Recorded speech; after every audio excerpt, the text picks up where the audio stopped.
Bien, aujourd'hui, je vais vous présenter un très très beau fusil. C'est le fusil Browning Héritage avec contre-platine, un défauts corps, un bois, on va dire il est magnifique. Et puis disons, tout est magnifique sur ce fusil, hein. Ça fait partie du haut de gamme de chez Browning. Et il est chambré en calibre 20 Magnum. Alors, ils m'ont fourni des munitions Winchester, chargées avec 28 grammes de grenaille de plomb. On va tirer sur des plateaux, bon, des plateaux en fixe bien sûr, parce que c'est pour une question de commodité. Et on va voir ce qu'il est possible d'obtenir. Alors, je vais vérifier les chocs. Alors là, vraiment, on a un demi-choc et un quart de choc. Donc il va falloir quand même que j'essaye de les attraper assez rapidement. Et puis, je pense qu'on va se régaler avec ce fusil. Alors on va attaquer. En la munition Winchester classique, chargée avec du plomb de 7,5. Voilà, on va en mettre quelques-unes dans la poche. Voilà donc. Alors, je vais me commander le pool au pied. Et là, normalement, je devrais tirer... Non, c'est comme ça, a priori, ça, on va voir. On va tirer le canon du bas en premier. Alors, normalement, ça doit le faire. Voilà, alors je vais me commander le pool au pied. Ça va pas trop mal marcher.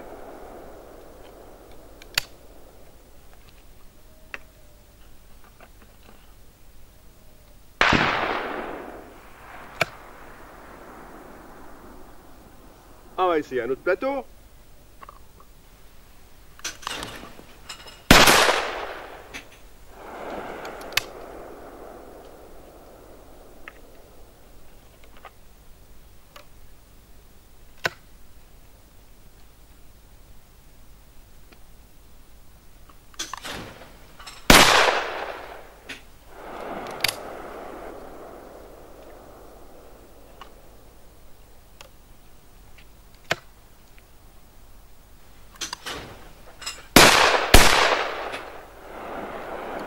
Voilà mes deux premiers trous.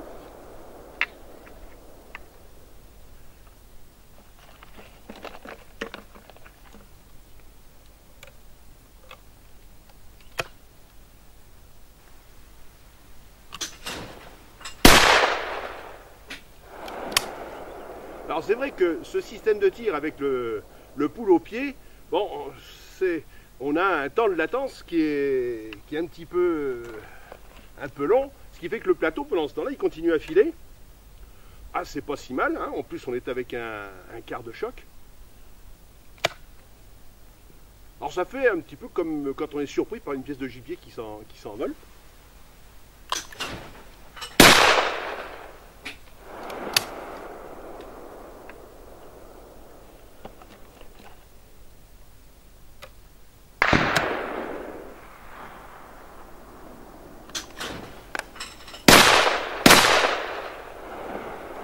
Là, quand on attend trop, ça le fait pas. Voilà. Deuxième trou.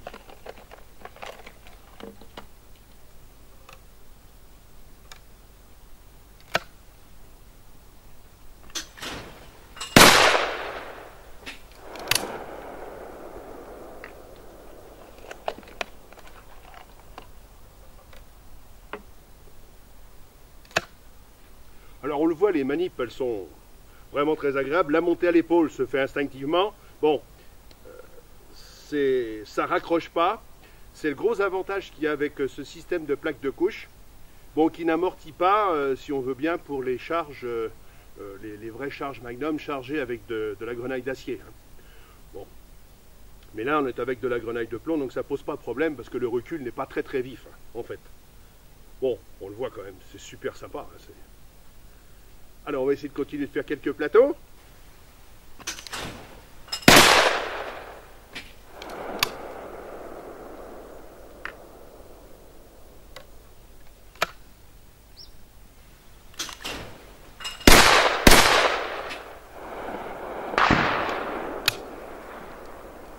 Décidément, il y a des fois, hein, ça le fait pas. Allez, il reste 2 cartouches dans cette...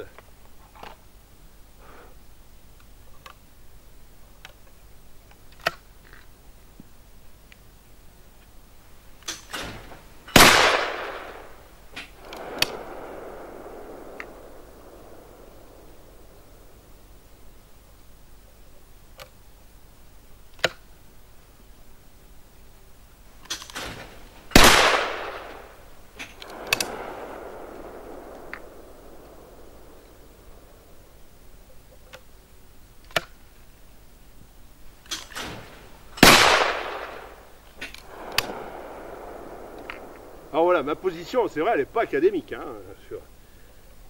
on se tient pas comme ça. Non, mais on rentre dans son fusil, on accompagne le plateau. Mais bon, là, c'est... Il va falloir que je m'y fasse comme ce truc-là. Ah bon, on voit. On arrive à s'y faire. Alors.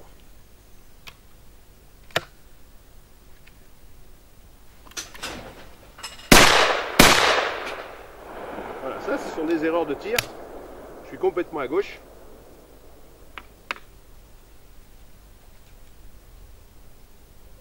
C'est ce qui fait la différence entre un tireur moyen et puis les grands champions.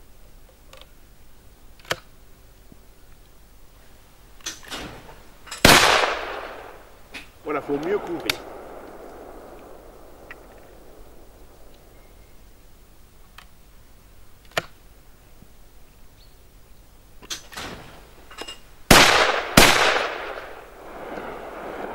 J'ai voulu faire le malin en cassant une écaille, mais ça ne le fait pas.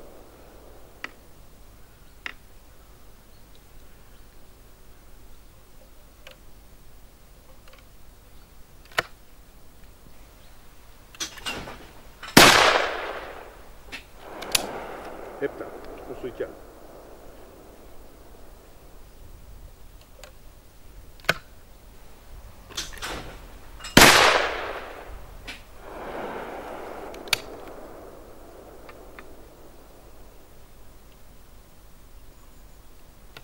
Alors voilà, nous arrivons à la 25e cartouche. Bon, je vais manquer lamentablement quelques plateaux, mais ça montre, s'il en était besoin, qu'avec une charge normale de 28 grammes de plomb, bien, pour aller au perdreau à l'ouverture, il n'y a aucun souci.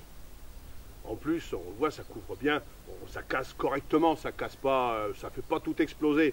Probablement que avec le quart de choc, on a une garniture de la gerbe qui est pas maximum. Bon, on va pas chipoter non plus. Hein. Alors on essaye la dernière cartouche.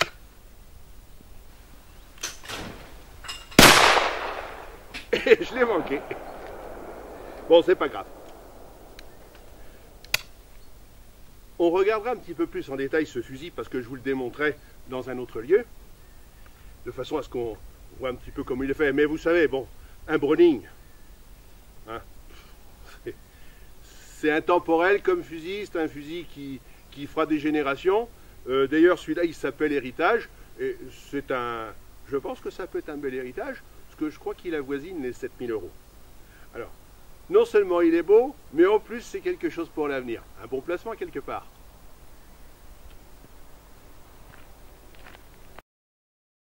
Ces quelques gros plans sur le Browning Héritage permettent de mieux apprécier les qualités de cette arme. On remarque les faux corps dont les gravures animalières évoquent ces chasses magnifiques que sont la poursuite de la bécasse des bois, comme celle du perdreau en plaine. Sur le plan mécanique, Browning conserve un savoir-faire qui a largement contribué au succès de la marque à travers le monde. La frette porte toutes les indications nécessaires à l'identification des caractéristiques du fusil. On remarque les crochets de verrouillage et leur portée de recul, ainsi que le crochet de basculement du faisceau, qui s'appuie sur un axe en acier. En examinant l'intérieur de la bascule, on remarquera l'axe en acier sur lequel s'appuie le faisceau des canons au moment du basculement. On aperçoit également en fond de bascule le large verrou plat qui trouve sa place dans les crochets de la frette. En ce qui concerne le devant ou garde-main, il joue un rôle primordial lors du basculement du faisceau en armant la batterie grâce à son bec d'armement. Il supporte également le mécanisme d'éjection des douilles tirées. Les extracteurs-éjecteurs montrent un développement qui permet de saisir les culots des douilles aisément, notamment dans la phase d'éjection. Les fusils Browning sont distribués dans toutes les bonnes armureries. Leur fiabilité et leur renommée font la fierté de leurs propriétaires.